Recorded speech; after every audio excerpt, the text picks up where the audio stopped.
If you've ever felt that frustrating disconnect, the one where you know you should save, you know you should budget, but your behavior constantly throws a wrench in the plan, then this is for you.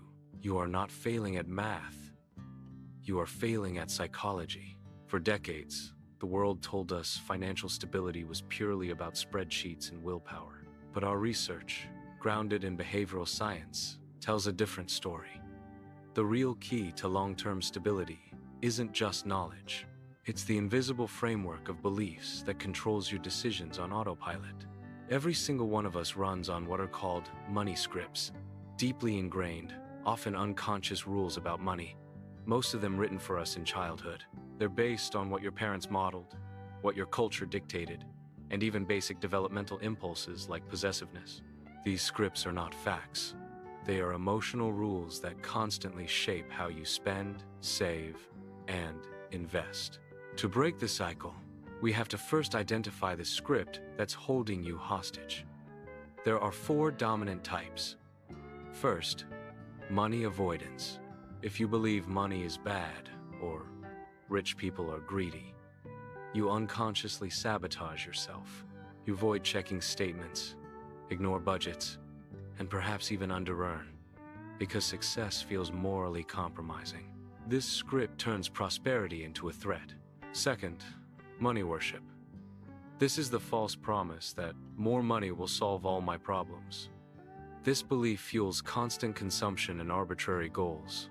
You're endlessly chasing an external target, substituting money for genuine happiness. Third, money status. This script is insidious because it ties your human worth directly to your net worth. It compels you to live beyond your means, accumulating debt just to maintain an image of success. And finally, money vigilance. Driven by a persistent, deep fear of poverty, this person saves obsessively, is often financially secretive, and is too anxious to invest or even enjoy the wealth they've accumulated. It's control driven by paralyzing fear, not empowering choice. If you recognized even a fragment of your behavior in these types, congratulations. Recognition is the essential first step toward freedom. So, how do we rewrite these scripts? We use a powerful methodology called Cognitive Behavioral Financial Therapy, or CBFT. It targets the vicious cycle of thought, feeling, and behavior. Let's trace a common downward spiral. Thought: I'm terrible with money. Feeling: intense shame and loathing. Behavior: impulsive spending to numb the shame, which tragically confirms and reinforces the original negative thought. We are going to interrupt that cycle with the 4-step cognitive restructuring process. Step 1. Capture the automatic thought. The moment financial stress hits, write down the exact self-judgment that arises. Don't edit it. Example: I just spent too much. I'm terrible with money. Step 2. Examine the proof. Fact checking. This is the moment of objective curiosity. Ask yourself, what factual, verifiable evidence do I have that this thought is 100% true? If you impulse spend, that's a fact. But did you pay your rent? Did you buy groceries? Did you cover your essential bills? You'll quickly realize that "I am terrible" is not a fact. It's an emotional generalization meant to punish you. It's an exaggeration, not the objective truth. Step 3. Reframe for balance. Replace the extreme judgment with a neutral, fact-based statement. The goal isn't forced, unrealistic positivity. It's neutrality, the reframed thought. Although I struggle with impulse spending on wants, I consistently meet my fundamental financial needs. This shift moves your feeling from paralyzing shame to manageable apprehension, creating the vital emotional space for choice. Step 4. Execute intentional behavior. With the emotional intensity reduced, you can now anchor this new, balanced thought with a physical, positive action. The cycle can be interrupted anywhere, so choose a small, achievable win. The action: immediately upon receiving your income, move a small, non-overwhelming amount, say $50 or $100 to a separate savings account before you spend on anything else. This intentional action is undeniable.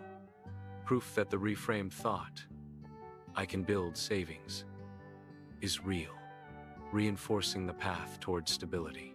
Reprogramming your mind must be supported by structural habits. Mindset changes are the foundation, but strategy is the construction site.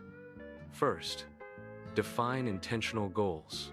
Stability isn't about matching your neighbor's lifestyle.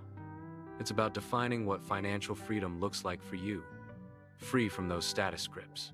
Second, adopt the 5-0-2-0-3-0 rule. This is your simple, non-judgmental spending compass. 50% of your income is allocated to needs, your essentials like rent and food. 20% goes directly to savings, investments, or accelerated debt repayment. 30% is designated for wants, your discretionary spending, and treats. If your budget doesn't fit this framework right now, that's okay. The clarity gained from your mindset work allows you to non-judgmentally seek solutions, whether that's lowering bills or increasing income, without resorting to the old shame cycle.